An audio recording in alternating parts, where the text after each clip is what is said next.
Screen just, okay. All right, welcome back to the third episode of the Golden House podcast. Welcome back to those of you that have watched episodes 1 and 2, and welcome to those that are first timers. Today we have a special guest with us, Mr. Ramiro Galvan of an organization called Paranormal Research Investigations out of El Paso, PRI. Ramiro is the lead investigator. He is also a fellow veteran in the armed forces, so thank you, sir, for serving our nation. He had a distinguished career for a long time, 22 years, as a telecommunications engineer with AT&T.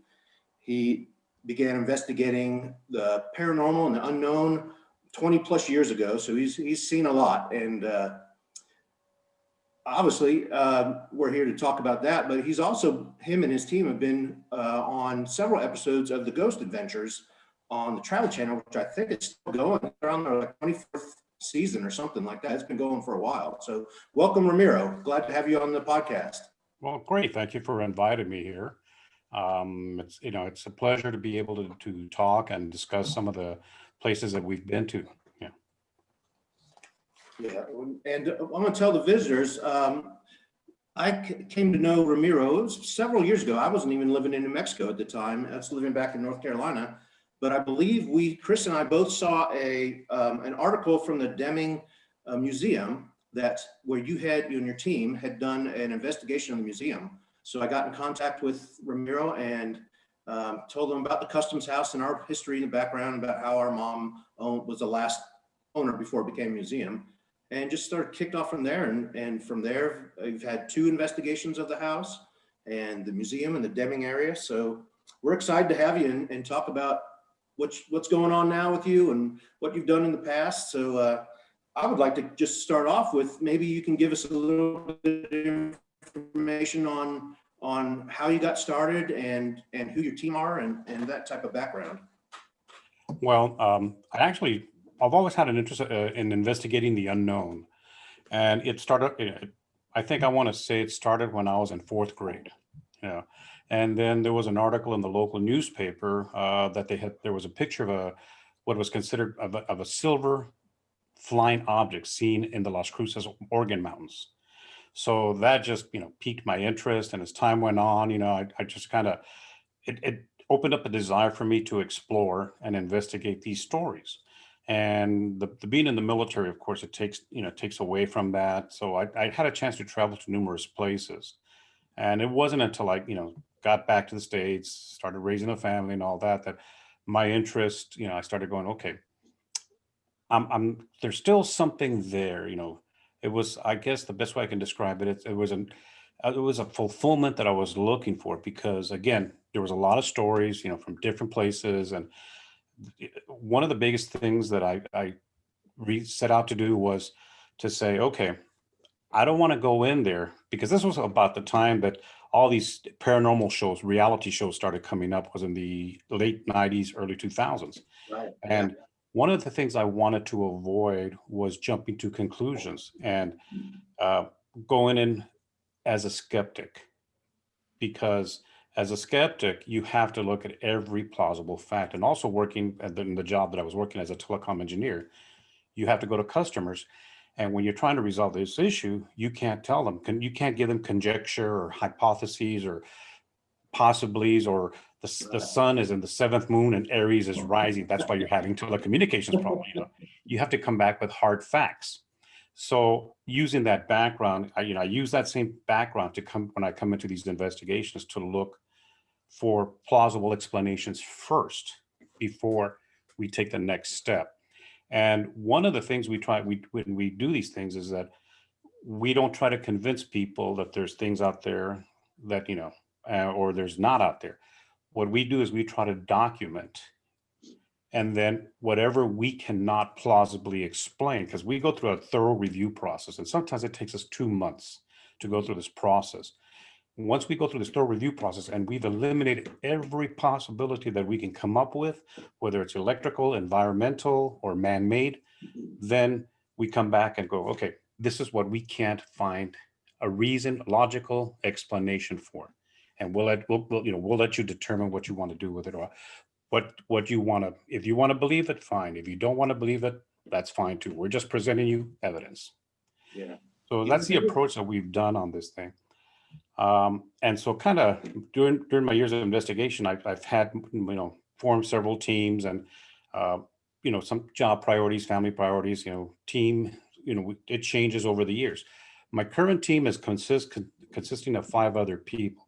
And to kind of give you a kind of an interesting background, most people think, oh, you got to be a nerd or a geek to do this kind of thing, right? Well, yeah, it kind of helps, but but the reality is in our team we have everything ranging from housewives, ex-military veterans, retired chefs, a real estate agent, to a law enforcement individual. So we all have diverse backgrounds that we bring into these investigations, and it's really cool when you have on video a law enforcement individual who's trained to look for the facts. Okay, no conjectures, get the facts, and yet it's great when you get it on camera when that person experiences something that they can't explain. Yeah, so that just adds more weight to the evidence. Yeah. Their names are, just to let you know, Jackie, Tony, Emily, and Alex. And also we have, by the way, Krisha out of Deming as well. She's currently a bus driver for the Deming School District. So again, we have all these diverse people that bring all these diverse backgrounds, perspectives into this thing. That's And fantastic. yeah, and one of the great things about that is that when we do the investigation, because we have these diverse backgrounds, um, if we're walking down in one area, for example, we're doing an investigation and we hear something or somebody experiences something, the other person is there to either corroborate or come up with a rational explanation for why they're experiencing that. Yeah. So again, you have this balance, counterbalance, which is fantastic. And I know you've done classes in the past where you're teaching people how to get more involved in paranormal investigations. Is that where your team comes from people from classes, or? Yeah, actually, yeah, that's how I wind up getting people for the team, because one of the things in my class, the purpose of the classes is that people see these things on TV, or they go to a ghost tour at a local, wherever they're at, but they fully don't understand what the dynamics that goes behind that. So the purpose of my class is to try and demystify some of these things that they see on TV and give them a better understanding or a base concept of what actually goes into an investigation. And we discuss things like, okay, what's an EMF? What can cause an EMF? What's the technical, why do EMFs occur? Yeah. EVPs, which is EMFs, I'm sorry, is electromagnetic fields. Okay. And that's basically fields that are put out by electronic devices. But if you're standing in a place where there's no electronic devices anywhere, and then all of a sudden your equipment is picking up, something's going on. Then we talk about EVPs, which is electronic voice phenomena, which is the theory is that whatever is there is communicating a different frequency that us as humans can understand. And we discuss what goes into an actual investigation. So we try to demystify this stuff. Yeah. And I also try to impart some of my experiences in there, because I understand people want to go and they want to go into a cemetery at night and they want to do these things and, oh yeah, it's going to be cool and fun and all that. I want to impart to them the seriousness of doing these type of things, because I've been on the receiving end of what we would call an attachment. Okay. And I've also experienced, I guess, encounter, for lack of a better term, but I'm putting it euphemistically, an encounter with a negative type energy. So it can really affect you if you're not careful. So again, this is one of the things we try to impart during the class, is the seriousness of this. This is not something that, you go in for fun. This is something that you have to go in, you have to be prepared, and you have to know what you're doing. So Ramiro, That was one of the questions. Oh, go ahead. I was going to say, that's one of the questions I wanted to ask you, Ramiro, is if you ever felt like maybe you'd brought something back, or are you worried about bringing something back? And if so, what kind of precautions do you take? Is there anything that someone can do to keep from doing that? Because I myself have, a couple times that I've been back to the Deming house, and I've thought to myself, what the hell am I doing here? I need to stay far away from this place. I don't want to bring something back with me, but And you know what? I sometimes ask myself that question, what the hell am I doing here? Especially when we go visit in-laws, but that's a different story. No, they hear this, I'm in trouble, but that's okay. One of the things that what I've learned through practical experience and just like anybody who started off in this field, there's really no manual per se. Yeah, you can buy books, but it does not give you what actually could happen in these type of situations. And when I first started doing this, I had teams that invited me to join their organizations. And one of the things that kind of it made me go my own way and try to teach people is that uh, basically they would take you, give you a camera and say, okay, go in there. So what do I do? Well, just start recording. That was pretty much about it. You weren't prepared for something that you could encounter there, the unseen. So it was basically like throwing you into the lion's den. It's like tough luck, you're on your own.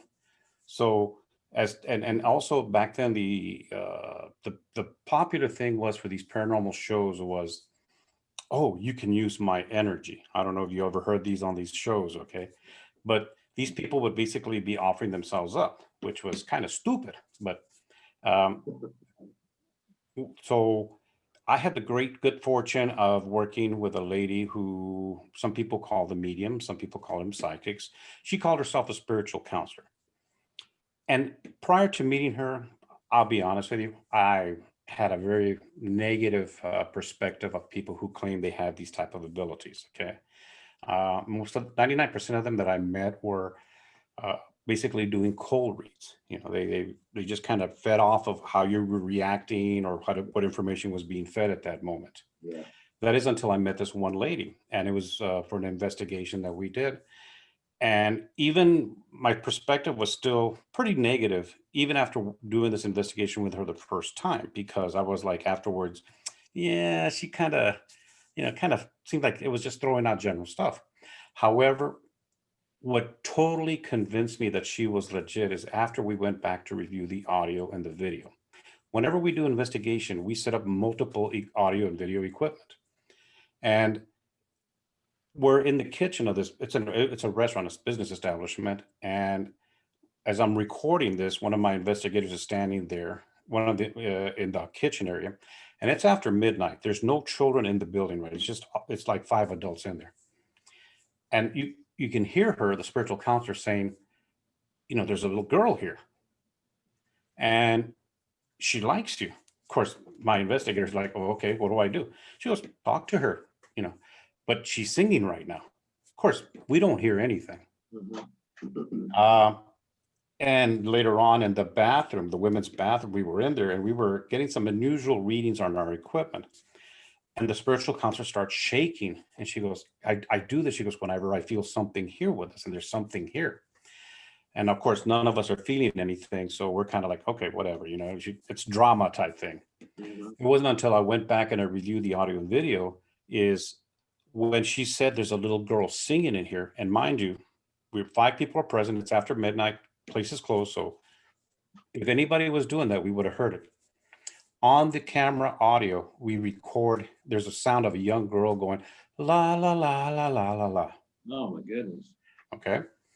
In the bathroom, the women's bathroom, when she started shaking and she said she felt something there. Again, we didn't hear it.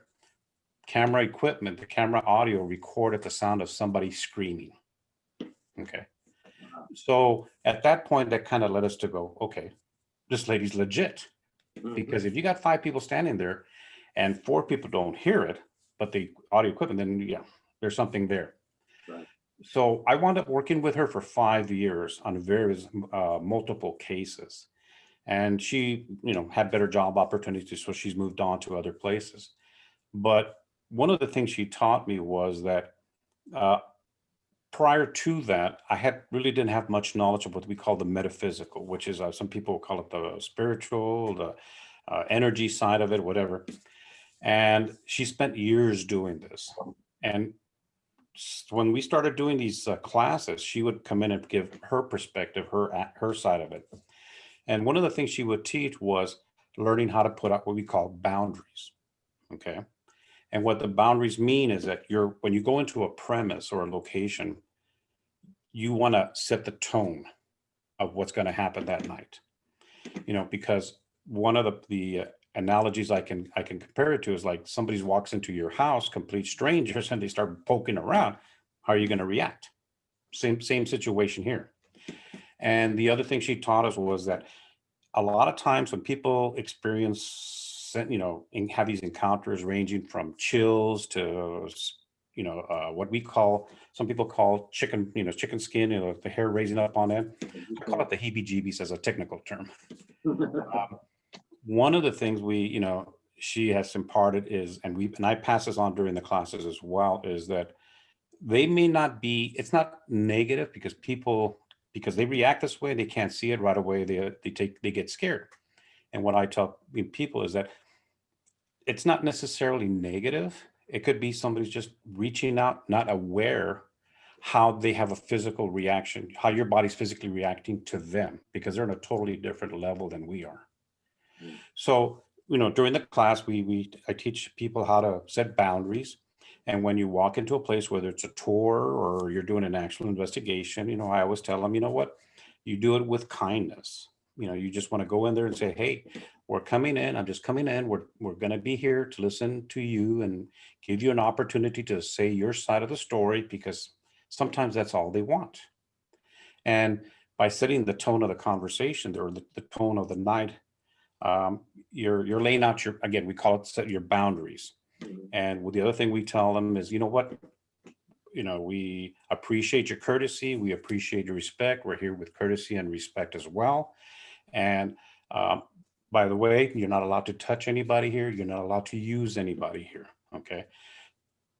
Respect that and we'll respect you is what it comes down to. Okay. And then after an investigation, what we do is we detach from the environment. And what we do is it's kind of like some people call it closing the door. And what we do is we say again, it's kind of, there's, for some people who are not non-religious, this kind of tends to, they get a little bit bothered, but the reality is that we're telling them, you know what, this is not something that's religious. It's just basically, again, we're using this to detach from the environment. And what we're doing is we say, with the light of God, with the love of God, nothing can touch us, nothing can use us. You're not allowed to thought. We thank you for the time and courtesy that you've shown us here. It is time for us to leave. It is time for you to return back to your place. You're not allowed to follow anybody home. You're not allowed to, continue to use anybody, if that's the case. Right. And so we have everybody who's involved say that as well. Because again, speaking from personal experience, my encounter with the negative energy that I had almost broke me. Wow. Because again, I didn't take those steps, and whatever was there was very, its sole purpose was to break you down and try to make you scared of it, because that's what it fed off of, that emotion of that fear emotion. Ramiro, I never would have thought of preparing the space. I think that for those of us who've encountered different things, and I'm sure many of our listeners have had some kind of an encounter, but just listening to you, I would have never thought to prepare it, because the spirit is real. The spirits are there. They're real, and letting them know, just as you would if a human was coming into your space. Your analogy of the house was fantastic. Like someone just coming in and looking at your stuff and going through your closet, you might have some issues. So exactly. I think that's really important and something that people could use. I mean, if they're in an environment like, John and our mom and Mike living in the Golden House on Silver Street, that may have made a difference, knowing that, we're living here. We want to live here peacefully. Although I think she tried a million ways to Sunday to let them know she was peaceful. But I do want to talk a little bit about that, because I see the picture behind you of the Golden House. It's the entryway, the living area when you walk in, and talk to you a little bit about your experience there. What did you see, hear, find? Well, the Customs House we were actually introduced to the Customs House back in 2017. We were invited to do the first ever paranormal investigation of the Demi Museum, which Luna Miembros Museum right across the street. Right. And the director at that time, Susan Richardson, if I recall her last name correctly, had told us about the customs house, that this was part of the museum. And really up until that point, nobody had really, even though we found some things in the museum that we couldn't explain, nobody had really told us much about the customs house. So I started doing a little bit more digging into it. And that's when they started telling us, oh, there's stories about these things. Some of my research turned up some little bit of dark history there, involving a suicide. And there was actually a newspaper article I found about that, where it was reported and about that. And then we also got an opportunity. The director actually had an opportunity to talk to one of the descendants of the person who committed suicide there, and he confirmed it. Yeah, she did do these things in there. Okay, so they wanted to do Halloween tour, so we incorporated this into 2017 and 2018 Halloween tour. We set up multiple cameras in there, multiple audio equipment, and also some specialized equipment in there as well. And so when we would go do the tours, people are going in there, they're experiencing these things. Some people reported getting chills for no reason at all. Some people felt that they were actually touched in there, like somebody tapped them on the shoulder. The most fascinating thing that happened, and it's never happened at all. They have retirees who are there. They act as tour guides. I've talked to numerous retirees who work there, numerous tour guides who have worked there, people who have gone in there to help set up the displays and so forth. None of them had ever heard of what happened to us in 2017 and 2018. As we're doing these tours and we're getting ready to leave the house, the last room we come back to is the main living area, as the picture behind me shows. And in both incidents, we have it recorded on camera. We hear, not only do we hear it, but the camera audio records it as well, the sound of something heavy being dragged across the floor, even though people are standing there, not moving. And it's really fascinating because in the 2018 video clip, people are trying to figure out, okay, is it lightning? Is it a truck? Whatever. And there are people going, there's no lightning out there. There's no vehicles on the road. And I mean, one lady just goes, oh my God, I'm getting out of here. She was like ready to jump out the window. So, and it was interesting because I didn't realize there was a correlation until I went back and I referenced the book, The Golden House in Silver Street, where it says that your mom, wrote that things would get moved around in the house when she wasn't there. Right. The other thing we recorded was when the house was empty between tours, there would be knocking sounds coming from the kitchen area. And one of the things, and sorry, let me backtrack a little bit. Your mom had wrote about things being moved, and I recall there was a passage in there where I guess it was a workman that quit on the spot because he looked in the window and he saw furniture moving on its own.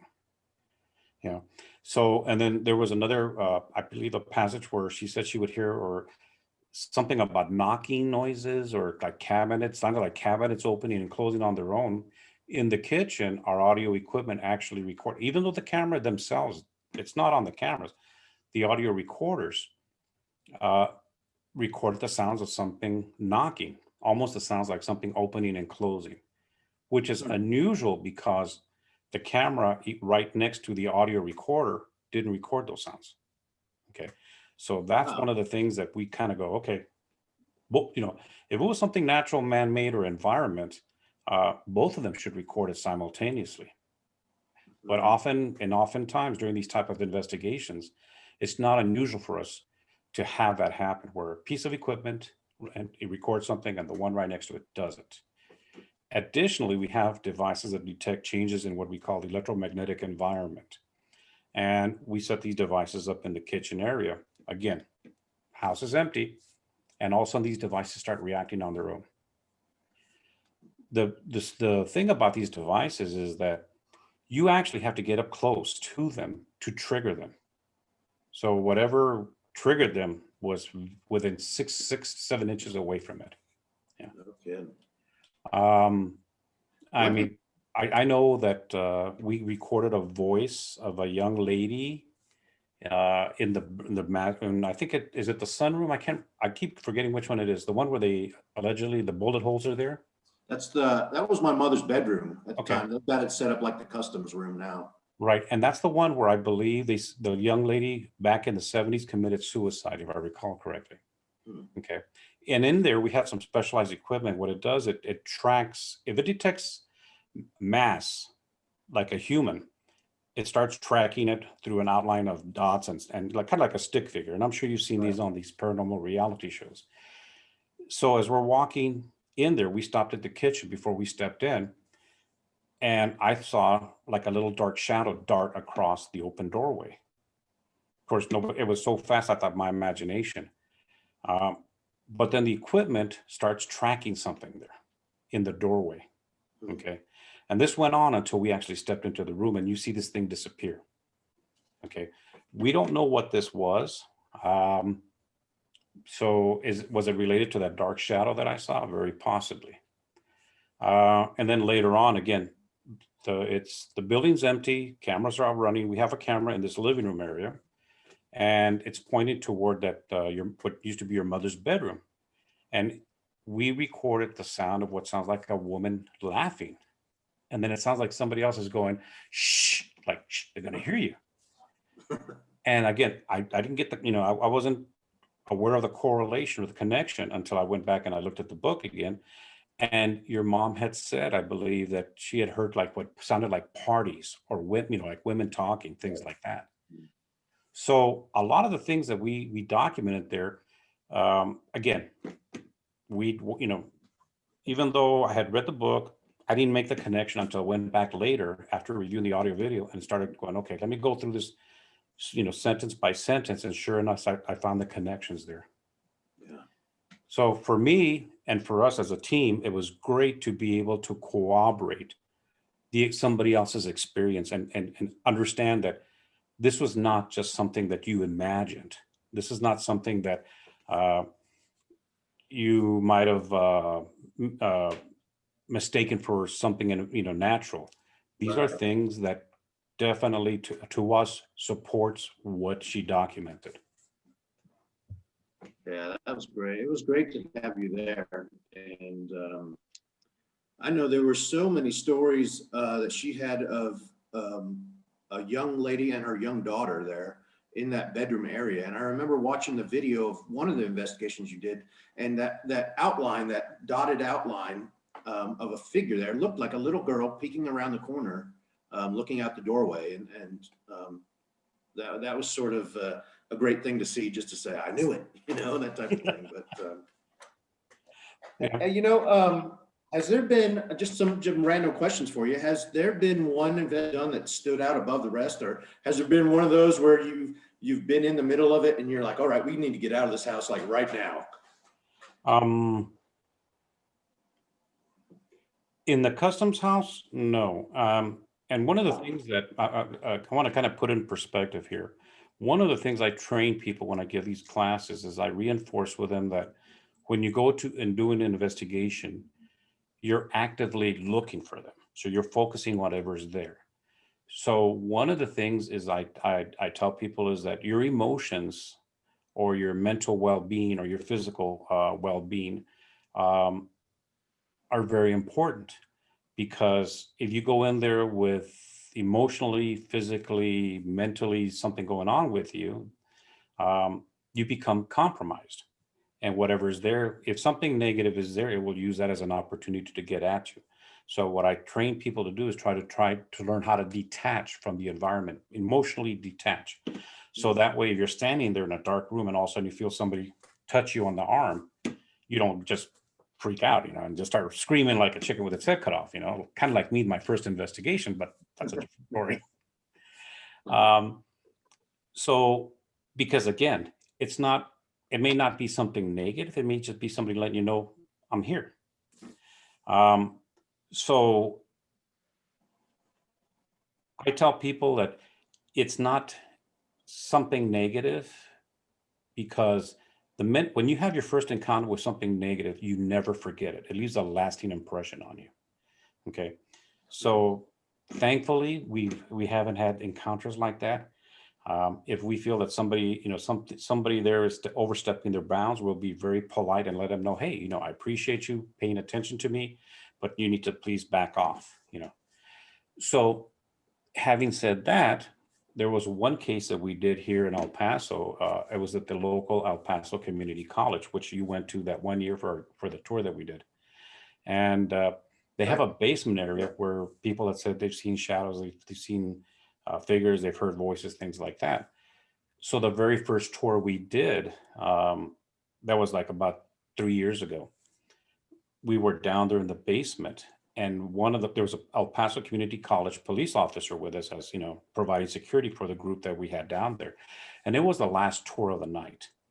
So we're in there, and this group was a bunch of young kids, let's laugh, it's spooky, scary, that kind of stuff. Okay, cool. So I'm telling about some of these things, and I said, okay, go ahead out there, go and walk around the basement. I'll be standing over here and take pictures, whatever. And some of them were like starting to make, have fun, were poking fun, basically acting silly like young people would do nowadays, right? Because they're in a dark environment, especially a dark basement. And all of a sudden, I just got this sensation coming from a dark corner of the basement that I said, somebody does not want us here. Somebody is upset that we're here. And then, as I stood there, about a couple of more minutes, I go, they don't want us here. They don't appreciate what we're doing here. So I walked over to the police officer and I told him, you know what, I think we need to cut this short.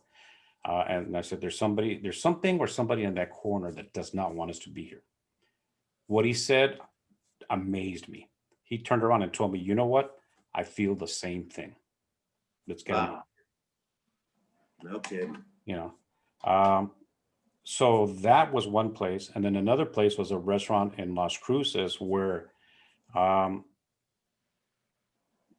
people were actually affected. We had a couple of people that actually passed out on the tour, because if whatever was there, they felt was being affected. Now, we cut it short at that point for safety, more than anything else. So really, that's the only two places that I've been in where, I felt that, okay, we got to cut it for their safety. Yeah. Because people aren't prepared for these kind of things. Right. So as we wrap up a little bit here, Ramiro, what's on your wish list? Where would you like to do an investigation? Anywhere, anytime. Wow, that's kind of a tough one, because one of the things is that when you see a lot of these paranormal reality shows, they do a lot of these places that people are well known.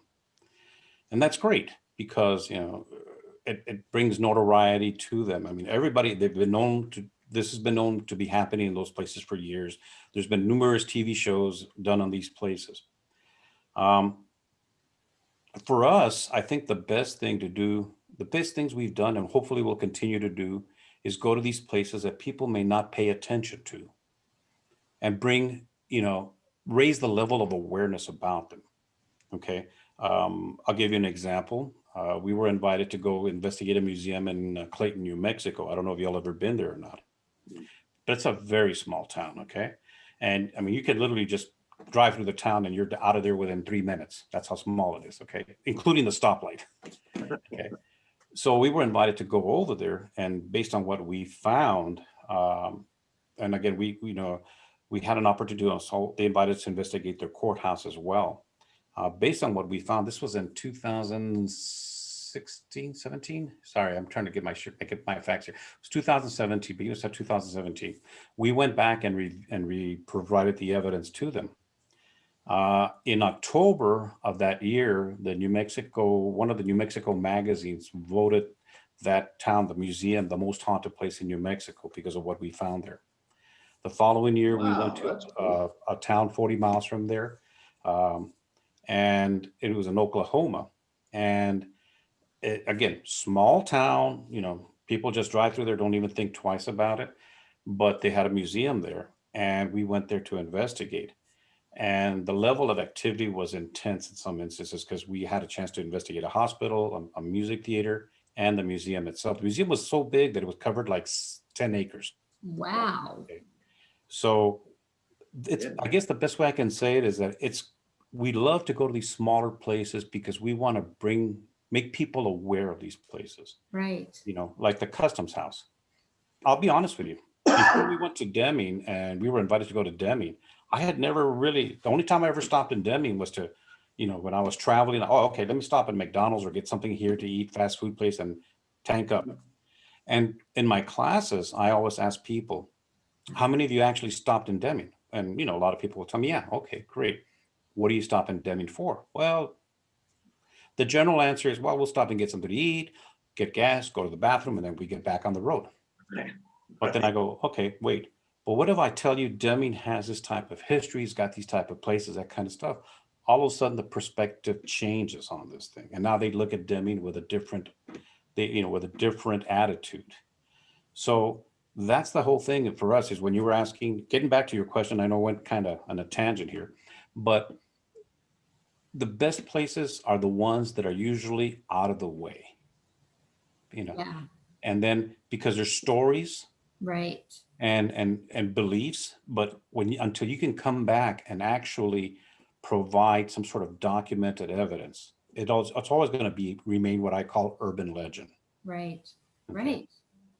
So, by doing what we did, we raised the level of awareness. I'm hoping that they, before the pandemic set in, I think I had talked to some of the museum staff back then, and they were actually telling us that some of the traffic had increased there as well, tourist traffic. Yeah. And I don't know if you're aware of this or not, but back in, sorry, I'm trying to make sure I get my dates straight here. 2016, we investigated a restaurant not too far from Deming called the Adobe Deli. Sure. Because of what we found there, well, based on what we found in 2016. I'm sorry, I have to I've done so many investigations. Sometimes it's hard to keep these facts. It was 2016, I believe. And then the following year, Ghost Adventures reached out to me. Travel Channel's Ghost Adventures reached out, and based on what we found, they went to investigate there. While they were there filming, they actually took time off based on what we had found and went to visit the museum and the customs house. I don't know if you were aware of that or not. No. But they went there to actually look at it and say, okay, was it worthy?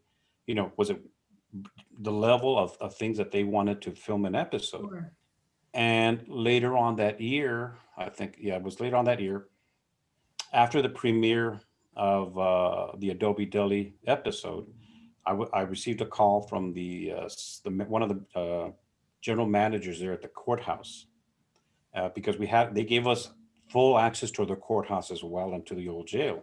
So we spent the night there just going through all these different areas. Anyway, they had been contacted by Travel Channel's Ghost Adventures because they wanted to come in and film an episode there based on, again, what we found. And they were going to include the customs house as well. However, something happened along the way. I think there was some sort of political issue that went on, and eventually that fell through. But I'm still hoping that once everything kind of gets resolved, Yeah. they'll come back and relook at this, because again, this got a dark history, some the stories there, but we've got the evidence to back it up now. I don't think those spirits are going anywhere. So whenever they decide to come back and do an investigation, I think they'll be there. So Ramiro, there are people listening that may want you to do an investigation, or they may want to get in contact with you or just learn more about you. Can you share some information about how to get a hold of you and your contact info? Well, I will tell people right now, because of the pandemic, we've suspended operations, investigation operations, for safety more than anything else. However, they can come to our Facebook page, which is Paranormal Research Investigations in El Paso, or PRI El Paso, and they can go on our page there and they can look on there and they see, we post periodically some of the places we've been to, some of the things we found. If they have questions, they're more than welcome to reach out to us via Facebook Messenger. I recently had I wouldn't want to call them a client because we didn't do a full-scale investigation, but we had a person reach out to us because she had heard a growl in the middle of the night and she would feel things in her house. And she reached out to me through Facebook, and over an hour session, we were just talking back and forth. I was asking questions, trying to, pinpoint what was going on. And what we were able to determine was that it was her husband who had passed away. And he had passed away about a year or so ago. And one of the things I did to let her know was that in our experience, a lot of times, especially because she was an elderly lady now, and she was by herself. I said, it could be that it's your husband. It sounds like maybe it's your husband coming back, trying to check up on you to make sure that everything's okay.